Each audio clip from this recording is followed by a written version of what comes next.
به نام خداوند یکتا و مهربان. سلام بیننده های عزیز، خوش هستم که در مضمون محاسبه با شما همکار می باشم. امروز درس اول خود را با اساسات محاسبه آغاز می کنیم. طبعا وقتی که ما بحث از اساسات می کنیم، ما باید بالای تعریف محاسبه، اهداف محاسبه، وظایف محاسبه صحبت های خود ادامه بدیم. در ابتدا ما میریم به طرف تعریف محاسبه. محاسبه عبارت از زبان تجارت است. زمانی که ما میگیم زبان تجارت است، چون ما میدانیم که زبان وسیله افهام و تفهیم است، بنابراین وقتی که ما میگیم محاسبه عبارت از زبان تجارت است، این به نمایندگی از این هستند که یعنی افهام و تفهیم یک تجارت بالاخره توسط محاسبه صورت میگیره. به شکل خلاصه اگر ما یک تعریف جامع از محاسبه داشته باشیم، ما میگیم که محاسبه عبارت از فن است که معاملات مالی را شناسایی، بعد از شناسایی درج، تقسیم بندی و مورد ارزیابی قرار میدهد. یعنی ابتدایی کاری که محاسبه باید انجام بده، معاملات مالی را باید شناسایی کند. چون معامله مالی ما معامله را میگیم که در اونجا داد و گرفتی که صورت میگیرند با پول افاده شود و وقتی که معامله که با پول افاده میشد او را باید درج کنیم، بعد از درج تقسیم بندی و بالاخره ارزیابی و نتیجه گیری که تعریف محاسبه اموسکیج یا دوره محاسبه را هم برای ما نشان میدهد. اهداف محاسبه دارای یک سلسله اهداف عمده و مهمی می باشه که توسط از این اهداف ما میفهمیم که کدام کارها را باید ما انجام بدیم تا به این اهداف خود ما برسانیم. اهداف محاسبه به انواع متفاوت و مختلف تقسیم شده که ما هر یکی از او را مورد بررسی قرار میدهیم. تشخیص و تثبیت معاملات تجارتی یکی از اهداف محاسبه بوده. یعنی به این مفهوم که زمانی که یک معامله حسابی صورت میگیره، باید ما او را تشخیص و تثبیت کرده بتانیم که آیا این معامله مالی هست و یا نیست. هدف دوم دریافت نتایج در اخیر دوره مالی است. یعنی هر محاسب کوشش و جستجویش با این است که در اخیر دوره باید بفهمه که چقدر مفاد کرده و یا چقدر هم ضرر کرده. بناهن تثبیت کردن از این که در اخیر دوره نتیجه به کدام طرف حرکت میکنه و بالاخره ما امون نتیجه را به دست بیاریم، بناهن ما گفته میتونیم که محاسبه به هدف خود رسیده. هدف دیگه محاسبه دریافت امورات مالی است. هدف از امورات مالی یعنی عبارت از امو قروضی هست، امو دارایی هایی است و امو مکلفیت هایی است که صاحب تصدی بالای تصدی دارند. بناهن زمانی که محاسبه را ما انجام میدیم، ما باید امورات مالی خود دریافت کرده بتانیم. هدف بعدی نگهداری از حسابات پول نقد است.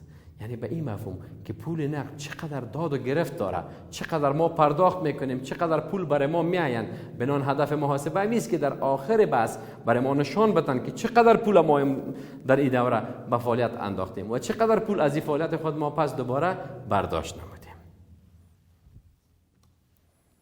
هدف بعدی کنترل دارایی و دیون شرکت است.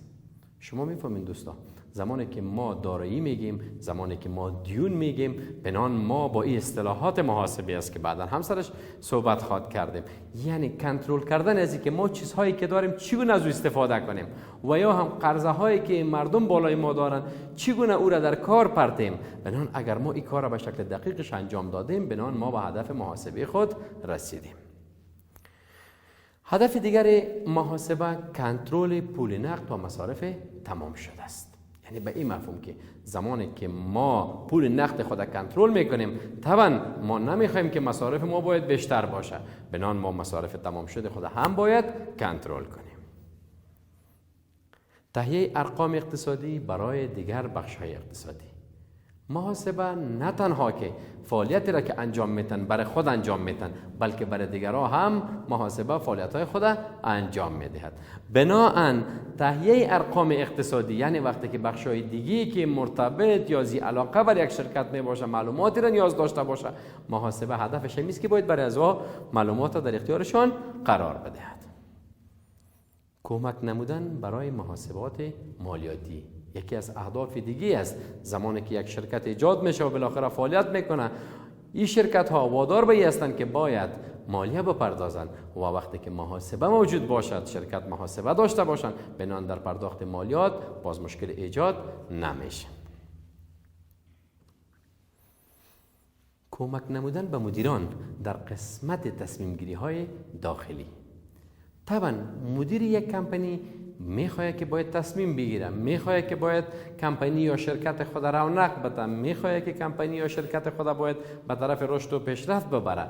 بنان یگانه مرجعی که برایشان معلومات در اختیارشان قرار میده که توسط از این معلومات مدیر باید تصمیم بگیره، اما بحث محاسبه است. یعنی به این معنا که اگر مدیر یک کمپانی معلومات از محاسبه خواست و محاسبه معلومات در اختیار مدیر مالی قرار داد تا او تصمیم بگیره، بنان محاسبه به هدف خود رسیده. هدف دیگر محاسبه مطمئن شدن از حسابات است. بله، وقتی که ما محاسبه را انجام میدیم ما باید مطمئن شویم که آیا حسابات ما درست است یا نه، که ما در درس‌های بعدی انشالله با موضوعات خود پرداختیم که برای ما نشان میدن که ما بالای حسابات خود به اصطلاح حاکم هستیم یا حسابات ما درست است یا نه، که ما در بلانس‌های آزمایشی باز میتونیم با وجه اصلا این موضوع را درک کنیم. قابل قبول بودن برای سایر بخش‌های اقتصادی. ببینید دوستای عزیز، زمانی که ما هدف از محاسبه صحبت میکنیم، طبعا ما قبلا هم یادآوری کردیم که برای محاسبه یک تعداد علاقمندای هستند که باید از نمی ارقام محاسبی ما استفاده کنند و بالاخره او را به یک درست در کار پرتن. بناهن زمانی که ما میگیم که قابل قبول بودن برای سایر اشخاص، یعنی ما بانک های داریم که باید برای کمپانی قرض بدن، بنان اگر محاسبه در شرکت موجود باشه، بنان به شکل آسانش میتونن که معلومات در اختیار کمپانی هایی که برای از یا قرض میتن در اختیارشان قرار بدن و یا از طریق قرضه های خود بگیرن. خب ما وقتی که بحث از محاسبه میکنیم، بنان یک چیزی را ما باید درک کنیم که محاسبه یکی از آسانترین رشته های هستند که باید مورد مطالعه قرار بگیره. چرا؟ به خاطر که در محاسبه اصطلاحات و بالاخره حرف‌هایی که هستند، چیزهایی هستند که امروزه ما با او درگیر هستیم یا میبینیمش یا مشاهدهش میکنیم. از او خاطر آسانی محاسبه بیشتر میباشه. بحثی که ما حالا میخواستیم برای شما بیان کنیم موضوع دفترداری هست. دوستان عزیز، دفترداری هم در بسیاری موارد مردم فکر میکنن که محاسبه خودش یک دفترداری است و یا دفترداری خودش یک محاسبه است، که در اصل تفاوت جزئی و کلی در بین از اینها موجود است. بنابراین ما گفته میتونیم که دفترداری فقط هنر ثبت معاملات در کتاب هاست. یعنی زمانی که ما یک معامله را در یک کتاب ثبت میکنیم، این را ما دفترداری میگیم، که این را ما باز حسابداری یا محاسبه گفته نمیتونیم. بنان حسابداری چی بود یا محاسبه چی بود؟ ما میگیم که محاسبه اصلا چیزی که ما در تعریفش گفتیم که تنها درج معامله نبود، تقسیم بندی معامله بود، بالاخره ارزیابی معامله بود و بالاخره نتیجه گیری معامله بود. یعنی به این مفهوم که زمانی که ما تفاوت بین دفترداری و محاسبه را بیان میکنیم، ما میگیم که دفترداری آغاز کار محاسبه است. یعنی زمانی که کار دفتردار ختم میشه، کار محاسب شروع میشه. یعنی بعد از اون محاسب میگیرن معاملات خود تجزیه میکنن و بالاخره تحلیل میکنن و بالاخره نتیجه فعالیت خود برای تمام کسایی که در یک کمپانی علاقمند هستند بر اختیار از را قرار میدن.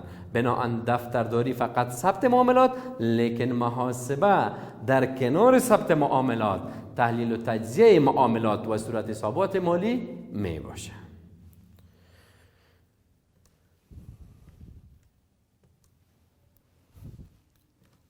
خب آیسته آیسته ما میریم به طرف وظایف محاسبه.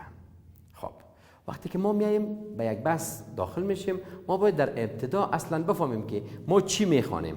وقتی که ما درک کردیم که ما محاسبه میخوانیم، تعریفی از او را فهمیدیم، بنان باز کار دومی که برای ما بسیار لازم است که ما باید بفهمیم در هر بحث که هدف آموختن یا بالاخره کارکرد از این کار چی است، که انشالله او را هم ما و شما آموختیم که هدف محاسبه چی بود. حالا وقتی که ما هدف هم فهمیدیم، تعریفش هم فهمیدیم، بنان ما باید آله بریم به طرف وظایف ازی. بنان این محاسبه چی کارا میکنن، وظیفه محاسبه چی هستن؟ وظیفه محاسبه به شکل کل به دو بخش تقسیم میشن. یکی را به نام وظایف داخلی محاسبه یاد میکنه و وظیفه دومی از او به نام وظایف خارجی محاسبه است. وظایف داخلی محاسبه عبارت از ترتیب نمودن تمام دفاتر حسابی است.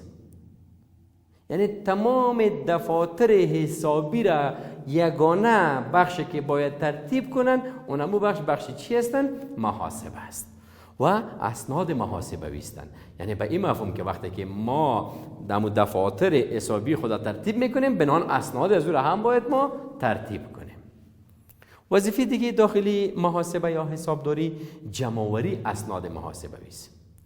ببینید دوستان، ما بعداً شاید بیشتر سر از این صحبت کردیم. وقتی که ما با اصول و با قواعد محاسبه صحبت میکنیم، در اونجا اصل هستن که بناهن میگن هیچ ثبت بدون اسناد صورت نمیگیره.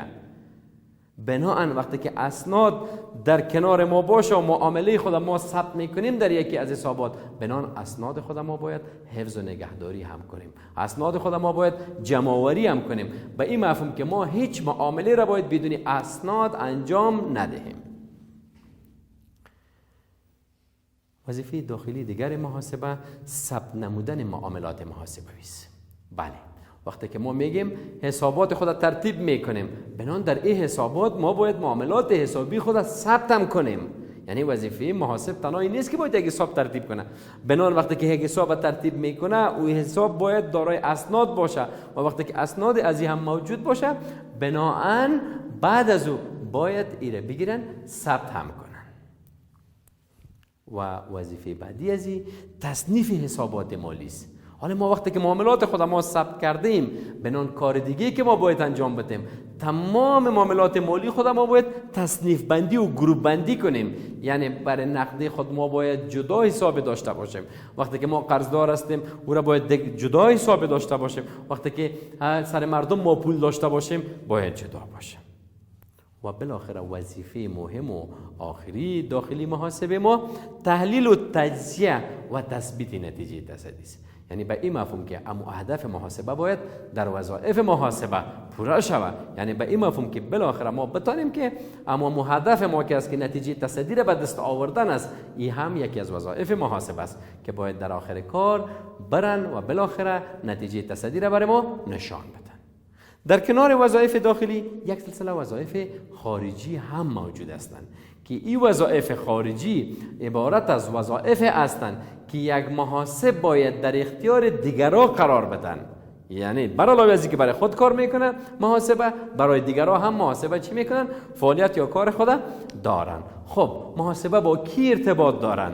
محاسبه به اشخاص ثالث ارتباط دارد. محاسبه به بخش‌های مختلف کمپانی ارتباط دارد. مثلا دادن ارقام دقیق و درستش برای سنجش مصارف.